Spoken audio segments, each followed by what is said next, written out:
Well, hello everyone. This is the Vintage Sewing Machine Garage, and I'm back here with the 403A I've been working on. And as I've been going around, I wanted to show you guys, always if I have a machine that sort of has potential for videos and things that might be helpful for you, I try to take advantage of that when I can. And I wanted to show you cleaning on a 403A because unlike earlier machines, earlier Singers that had the beautiful black finish, decals, and then a clear coat, this machine is different. In fact, with the exception of this may in fact be a decal of some sort.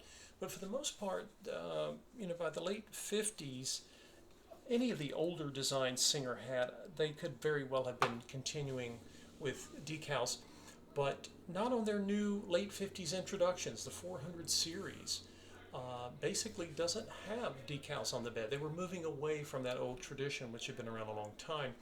This machine, when I got it, was covered in some kind of grunge, and I really truly don't know what it was. I think it's a combination of old oil, grease, dust, potentially nicotine stains, I don't know. So I've been going around the machine. I've done a lot of work on the front, but before I finished up, I thought I would kind of show you guys. I have, this of course is one of the things I've shown in my other video on how to clean sewing machines, and this is hand cleaner. Now the hand cleaner is really a degreaser type material. It's made, I don't know what is in the proprietary ingredients list here, but one of the ingredients is lanolin. Now every brand can potentially have its own formula. So as I've mentioned in the past, always try something. Back here underneath is a great place to try to make sure that you're not going to have any weird chemical reactions that'll cause harm to your paint, right? You don't want to do any harm to your machine trying to make it look better.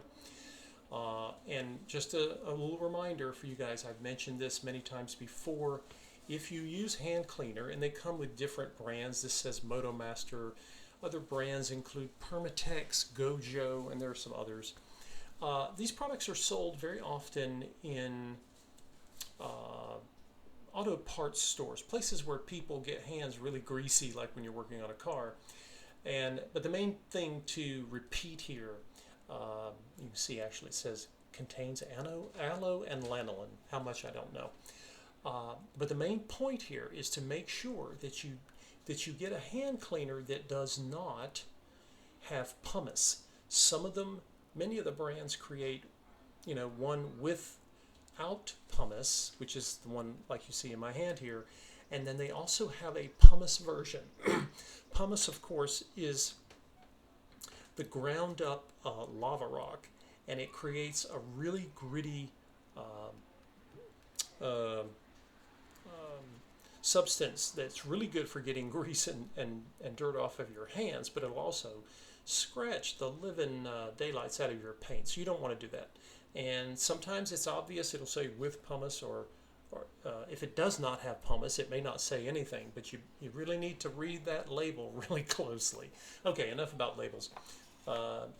So I'm going to show you guys what I've been doing. I've taken the hand cleaner, and the hand cleaner is really good at dissolving old dirt and grease. In fact, sometimes you'll want to leave a cleaner on a finish to let it do some work and soften things up. And in this situation, I don't even need to. You can see it's just coming right off, and I have no idea how many years this thing has been this filthy. It may never have been cleaned in its lifetime. So, but it's just as in many other areas of vintage sewing machines, the machines are very forgiving. When you think about the conditions that some of these machines have been left in, this one at some point I know was stored in a garage, and I've had to work, not surprisingly, quite a bit at getting all of the machine's movements back, and I've succeeded, thankfully, being able to do that. And part of it is patience. Penetrant oil, sewing machine oil. I'm competing with the neighbor's dog for attention. But no, it's coming along beautifully. If you ever decide you have a machine like one of these Slantomatics not so much the 300 series, which were straight stitch, but these 400, 500, and even the 600 touch and sews. These machines are very complex mechanically, and that's not a negative. However, you may notice that they take longer to overhaul. So if you are interested in restoring a vintage sewing machine and you haven't bought one yet, I would consider making your first machine a straight stitcher, just a basic Singer straight stitcher without all this complexity. Now, if someone gives you one of these, or maybe you already have one or you inherit one, by all means, take it on. But if you have a choice and you want to try your hand at restoring a machine, and you don't need a a multi-stitch machine or a zigzag capable machine, you may find that overhauling it is a little less daunting. Now, there are exceptions, right? Many times I've had machines that have zigzag or multi-stitch, and they didn't even have anything frozen. All they needed was, some fresh oil and cleaning and going through and testing, and they were great. But those are the exceptions. If you expect to find an old machine for $20, $30, $40, and it's been sitting God knows where for how long, and someone wants to get rid of it, you shouldn't be shocked if the machine, even if you plug it in and the needle moves, that does not mean that a machine with this level of sophistication is ready to start sewing beautifully. It's going to take some work, and I obviously, you can tell, I believe that they are worth the work, because they don't make machines like this anymore for home use. What we call domestic, we call home sewing machines. They're not made with this quality. Even if you were willing to spend the thousands, which some people spend on new plastic machines, you will not get a machine that's made this way. They would be, for what you would get, people would consider them to be overly expensive, although our ancestors were willing to pay really high costs for these machines. But at least if you did, you had the satisfaction of being able to use the machine with service. You could use it basically for a lifetime. And as I've referred to, my machines, that the ones I consider worthy of restoration are heirloom quality, and I mean that literally, because many of these machines have been sewing for multiple generations. You have the grandchildren and the great grandchildren of the original owners, and they're still using them. So at least they had really good taste in sewing machines back in the day, or not just sewing machines, everything. My gosh, all kinds of things that people bought. They were just made better. And it's sad, because so many of the consumer items are like that.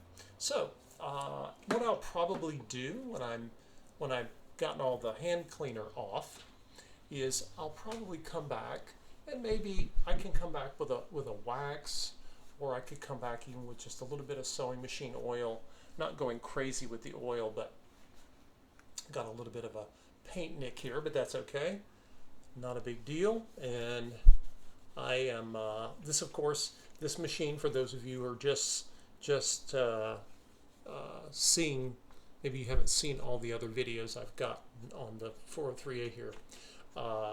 This machine came in this wonderful Singer cabinet that opens up and creates a double size table surface, which I was just beside myself. I've never seen one, and I really like that option. It does not take up that much more room when it's folded, and when you open it, you really have yourself quite a nice surface for when it comes to sewing, even by today's standards and some of the giant tables you can get.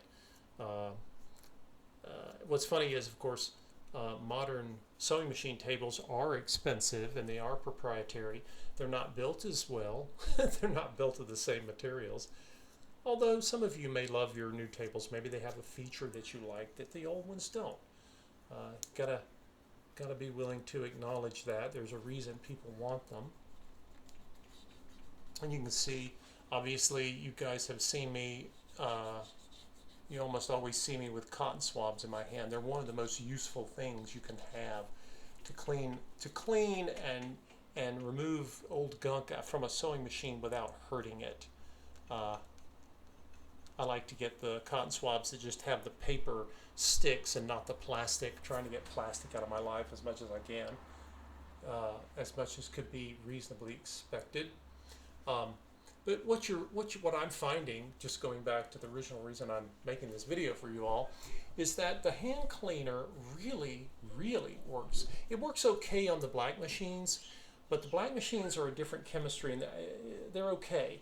But it really does wonders on these